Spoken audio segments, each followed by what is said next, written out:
Bismillahirrahmanirrahim. Assalamualaikum warahmatullahi wabarakatuh. Jumpa lagi dengan BK Sahabat Seru. Bagaimana kabarnya teman-teman semua? Mudah-mudahan selalu dalam kondisi yang sehat, selalu semangat untuk terus belajar, dan selalu dalam lindungan Allah Subhanahu wa Ta'ala. Kita ketemu lagi pada kesempatan kali ini. Kita akan belajar materi bimbingan konseling kelas 11 semester 2. Pada materi ke-22 ini kita akan belajar tentang tips melatih jiwa kepemimpinan pada remaja. Mari kita simak video berikut ini bersama-sama.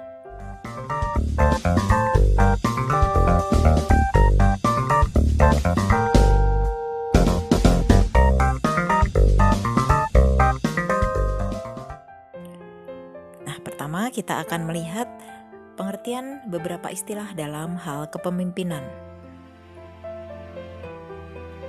Yang pertama, pemimpin. Pemimpin merupakan seorang yang dapat mempengaruhi kelompok yang dipimpinnya untuk mengarahkan usaha bersama guna mencapai sasaran atau tujuan yang telah ditentukan. Selanjutnya, ketua merupakan seseorang yang dituaikan dalam kelompok untuk mewakili dan bertanggung jawab atas kelompoknya dalam mencapai tujuan yang telah ditetapkan. Kemudian, kepala adalah seorang yang mengepalai suatu kelompok atau unit untuk memimpin kelompok atau unit mencapai tujuannya. Yang terakhir, kepemimpinan adalah proses menggerakkan dan mempengaruhi orang lain untuk mencapai tujuan yang telah ditetapkan. Selanjutnya, kita akan melihat apa saja fungsi dari kepemimpinan. Yang pertama, fungsi perencanaan. Seorang pemimpin perlu membuat perencanaan yang menyeluruh bagi organisasi dan diri sendiri selaku penanggung jawab tercapainya suatu tujuan organisasi. Yang kedua, fungsi memandang ke depan. Seorang pemimpin yang senantiasa memandang ke depan berarti akan mampu meneropong apa yang akan terjadi serta selalu waspada terhadap segala kemungkinan. Kemudian yang ketiga, fungsi pengembangan loyalitas. Pengembangan kesetiaan ini tidak saja di antara pengikut, tetapi juga untuk para pemimpin tingkat rendah dan menengah dalam organisasi. Selanjutnya yang keempat, fungsi pengawasan. Pengawasan merupakan fungsi pemimpin untuk senantiasa meneliti kemajuan pelaksanaan rencana. Yang kelima, fungsi mengambil keputusan.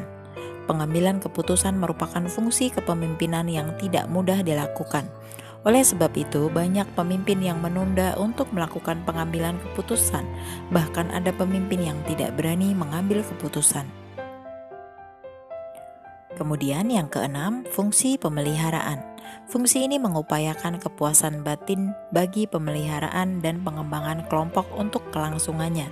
Seorang pemimpin perlu selalu bersikap penuh perhatian terhadap anak buahnya. Pemimpin harus dapat memberi semangat, membesarkan hati, mempengaruhi anak buahnya agar rajin bekerja dan menunjukkan prestasi yang baik terhadap organisasi. Pemimpin juga perlu memberikan penghargaan, pujian, hadiah, dan semacamnya kepada anak buah yang berprestasi untuk menjalankan fungsi ini. Kemudian yang ketujuh, fungsi menjalankan tugas. Pemimpin harus konsisten menjalankan tugas dan tanggung jawabnya untuk mencapai tujuan yang ditetapkan. Berikutnya kita akan melihat tipe-tipe dari kepemimpinan. Yang pertama, tipe kepemimpinan diktatoris. Tipe kepemimpinan ini merupakan tipe kepemimpinan di mana pemimpin memimpin dengan cara menggertak atau menguasai.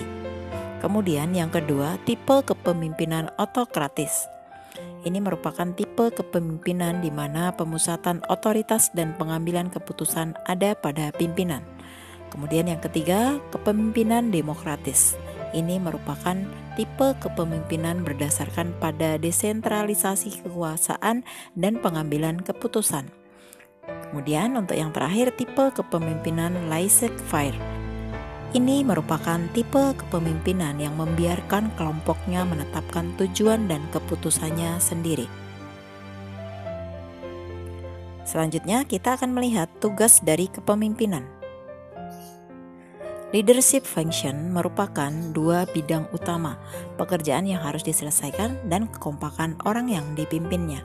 Tugas yang berhubungan dengan pekerjaan disebut task function, kemudian tugas yang berhubungan dengan pekerjaan perlu agar pekerjaan kelompok dapat diselesaikan dan kekompakan mencapai tujuannya. Tugas yang berhubungan dengan kekompakan kelompok dibutuhkan agar hubungan antar orang yang bekerja sama menyelesaikan kerja itu lancar dan enak jalannya. Nah, berikut ini tugas kepemimpinan yang berhubungan dengan kerja kelompok. Yang pertama, memulai atau initiating. Ini merupakan usaha agar kelompok memulai kegiatan atau tugas tertentu. Kemudian yang kedua, mengatur atau regulating. Ini merupakan tindakan untuk mengatur arah dan langkah kegiatan kelompok. Selanjutnya yang ketiga, memberitahu atau informing.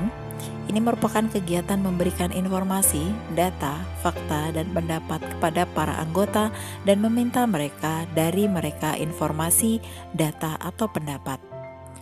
Selanjutnya yang keempat, mendukung atau supporting. Ini merupakan usaha untuk menerima gagasan, pendapat dari bawah dan menyempurnakannya dengan menambah atau mengurangi untuk penyelesaian tugas bersama. Selanjutnya yang kelima, menilai atau evaluating. Ini merupakan tindakan untuk menguji gagasan yang muncul atau cara kerja yang diambil dengan menunjukkan konsekuensi dan untung rugi. Selanjutnya yang terakhir yang keenam, yaitu menyimpulkan atau summarizing. Ini merupakan kegiatan untuk menyimpulkan gagasan tindakan lebih lanjut. Selanjutnya kita akan melihat tugas kepemimpinan yang berhubungan dengan kekompakan kelompok. Antara lain yang pertama, mendorong atau encouraging. Ini merupakan sikap hangat, bersahabat, dan menerima orang lain. Kemudian yang kedua, mengungkapkan perasaan atau expressing feeling. Ini merupakan tindakan menyatakan perasaan terhadap kerja dan kekompakan kelompok seperti rasa puas, senang, bangga, dan ikut sepenanggungan perasaan jika terjadi masalah di dalam kelompok. Selanjutnya yang ketiga, mendamaikan atau harmonizing. Ini merupakan tindakan mendamaikan dan mempertemukan orang-orang yang berbeda pendapat atau berkonflik. Kemudian yang keempat, mengalah atau compromising. Ini merupakan kemauan untuk mengubah dan menyesuaikan pendapat dengan perasaan orang lain. Yang kelima, memperlancar atau gatekeeping. Ini merupakan kesediaan mempermudah keikutsertaan para anggota dalam kelompok sehingga rela menyumbangkan pendapatnya. Yang keenam, memasang aturan permainan atau setting standar. Ini merupakan tindakan menyampaikan tata tertib yang membantu kehidupan kelompok. Nah, selanjutnya kita akan melihat gaya dari kepemimpinan. Berdasarkan dua bidang tugas kepemimpinan, dulu orang hanya mengenal dua gaya kepemimpinan. Pertama, gaya kepemimpinan yang berorientasi pada tugas dan yang berorientasi pada manusia. Dari dua bidang tersebut, akhir-akhir ini dikembangkan menjadi 4 gaya kepemimpinan dasar, yaitu yang pertama, kekompakan tinggi dan kerja rendah. Gaya kepemimpinan ini berusaha menjaga hubungan baik, keakraban, dan kekompakan kelompok, tapi kurang memperhatikan unsur tercapainya unsur tujuan kelompok atau penyelesaian tugas bersama. Inilah gaya kepemimpinan dalam perkumpulan sosial rekreatif yang sebagian besar ditunjukkan untuk hubungan antar anggota. Namun gaya ini dapat cocok dan tepat untuk kelompok yang di waktu lampau pernah berkembang baik dan efektif, tetapi menghadapi masalah atau situasi yang memacetkan atau melenyapkan semangat anggota. Gaya kepemimpinan ini baik untuk mempengaruhi semangat kelompok dan memotivasi mereka. Gaya kepemimpinan baik juga buat kelompok yang di waktu lampau kurang mempengaruhi pribadi para anggotanya atau terlalu sibuk dengan urusan menyelesaikan masalah atau situasi yang menekan demi tercapainya tujuan bersama. Yang kedua, kerja tinggi dan kekompakan rendah. Gaya kepemimpinan yang menekankan penyelesaian tugas dan pencapaian tujuan kelompok. Gaya kepemimpinan ini menampilkan gaya kepemimpinan yang direktif. Gaya kepemimpinan ini tepat digunakan dalam persaingan dagang yang ketat serta dalam militer. Yang ketiga, kerja tinggi dan kekompakan tinggi. Gaya kepemimpinan yang mengutamakan kerja dan kekompakan tinggi baik digunakan dalam pembentukan kelompok, Pemimpin perlu menjadi model untuk kelompok dengan menunjukkan perilaku yang membuat kelompok efektif dan puas. Tujuan yang sebaiknya dicapai adalah membantu kelompok menjadi kelompok yang matang, yang mampu menjalankan kedua tugas kepemimpinan di atas. Gaya kepemimpinan ini menjadi tidak cocok dipakai jika tugas dan kekompakan kelompok tidak diselesaikan anggota kelompok dengan baik. Selanjutnya yang keempat, kerja rendah dan kekompakan rendah. Gaya kepemimpinan yang kurang menekankan penyelesaian tugas dan kekompakan kelompok cocok buat kelompok yang telah jelas sasaran dan tujuannya. Gaya kepemimpinan ini merupakan gaya kepemimpinan yang menggairahkan untuk kelompok yang sudah jadi. Gaya kepemimpinan ini tidak cocok digunakan kelompok yang belum jadi. Gaya kepemimpinan ini lemah dan tidak akan menghasilkan apapun. Lalu bagaimana cara menumbuhkan jiwa kepemimpinan sejak dini? Nah, berikut ini ada beberapa cara menumbuhkan jiwa kepemimpinan pada usia remaja. Yang pertama, melatih diri untuk memiliki sikap tanggung jawab.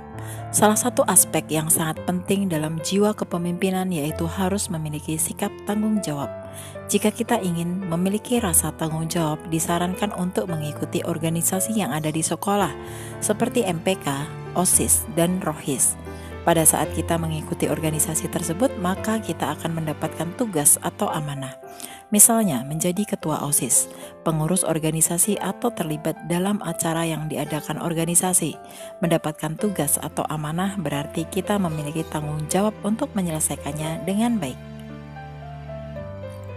Kemudian yang kedua, melatih diri untuk menjadi pribadi yang pekerja keras.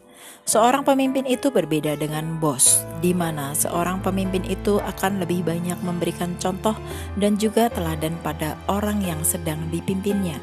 Sedangkan seorang bos lebih banyak menyuruh-nyuruh bawahannya. Hal ini berarti pemimpin sejati lebih banyak menyelesaikan pekerjaan sendiri ketimbang menyuruh orang lain. Jika kita memiliki keinginan untuk menjadi seorang pemimpin, maka harus menjadi pribadi yang pekerja keras. Misalnya, kita ingin menjadi ketua OSIS, berarti harus mengikuti semua prosesnya, mulai pendaftaran, kampanye, hingga proses pemilihan berlangsung. Selanjutnya yang ketiga, menanamkan sikap disiplin.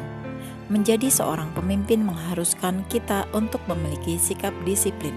Maksud sikap disiplin dalam hal ini yaitu berkaitan dengan penggunaan waktu dengan efektif. Perlu diketahui, seorang pemimpin besar pasti akan selalu menerapkan sikap disiplin tinggi dalam hidupnya.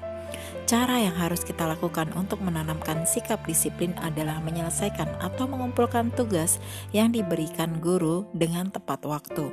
Misalnya, kita selalu datang rapat tepat waktu. Yang keempat, mengembangkan kemampuan kognitif dan sosial. Cara menumbuhkan jiwa kepemimpinan sejak dini adalah dengan mengembangkan kemampuan kognitif dan sosial. Menjadi seorang pemimpin tidak harus didasari dengan kecerdasan dalam bidang akademik. Alasannya karena seorang pemimpin harus paham apa yang akan dilakukan serta tahu bagaimana cara untuk menyelesaikan masalah dengan bijaksana.